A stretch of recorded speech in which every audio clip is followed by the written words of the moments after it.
Perkenalkan, nama saya Teresia Inanda Kemba, NPM A2010089. Di sini saya akan menjelaskan tentang sistem pencernaan. Sistem pencernaan atau sistem gastrointestinal mulai dari mulut sampai ke anus adalah sistem organ dalam tubuh yang berfungsi untuk menerima makanan, mencerna makanan menjadi zat-zat yang lebih bergizi dan energi, menyerap zat-zat gizi ke dalam darah, serta membuang makanan yang tidak dapat dicerna oleh tubuh.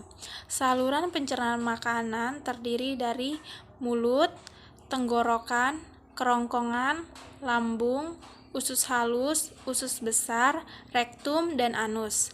Yang pertama adalah mulut. Mulut merupakan organ terbuka untuk masuknya makanan dan minuman.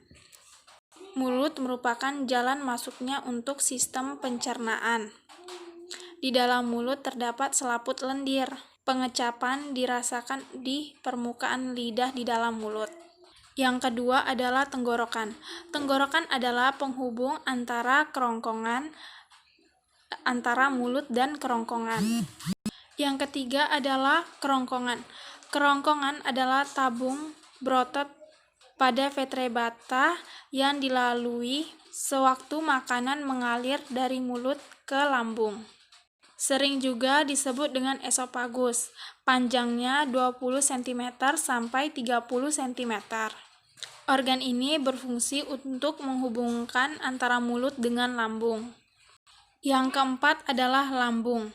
Lambung dibagi menjadi 3 daerah, yaitu kardiak, fundus, dan pilorus.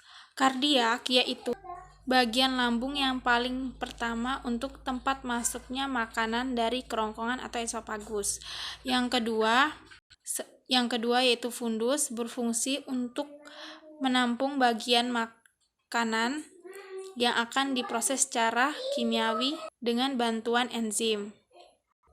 Yang ketiga, pilorus, yaitu bagian lambung yang terakhir yang berfungsi sebagai jalan keluarnya makanan menuju ke usus halus. Yang kelima yaitu usus halus. Usus halus adalah bagian dari sistem pencernaan yang terletak di antara lambung dan usus besar. Dinding usus halus kaya akan pembuluh darah yang mengangkut zat-zat yang diserap hati melalui vena porta. Usus halus terbagi menjadi 3. Yang pertama yaitu usus 12 jari, usus kosong, dan usus menyerap. Usus 12 jari atau duodenum adalah usus yang terletak setelah lambung dan menghubungkannya ke usus kosong atau jejunum. Usus kosong atau jejunum adalah bagian kedua dari usus halus yang terletak antara usus 12 jari dan usus penyerapan. Yang ketiga adalah usus penyerapan. Usus penyerapan atau ileum adalah bagian dari usus halus, bagian akhir dari usus halus. Usus besar merupakan lanjutan dari usus halus yang memiliki tambahan usus yang berupa umbai cacing. Usus besar terdiri dari 3 bagian, yaitu naik, mendatar, dan menurun. Pada usus besar tidak terjadi pencernaan. Semua sisa-sisa makanan atau ampas-ampas dari sisa proses pencernaan akan dibusukkan oleh bakteri E. coli. Di bagian akhir usus besar terdapat rektum yang bermuara ke anus untuk membuang sisa-sisa makanan. Fungsi utama organ ini adalah menyerap air dan feses. Yang ketujuh adalah rektum. Rektum adalah ruangan yang berawal dari usus besar dan berakhir di anus. Organ ini berfungsi untuk tempat penyimpanan sementara feses.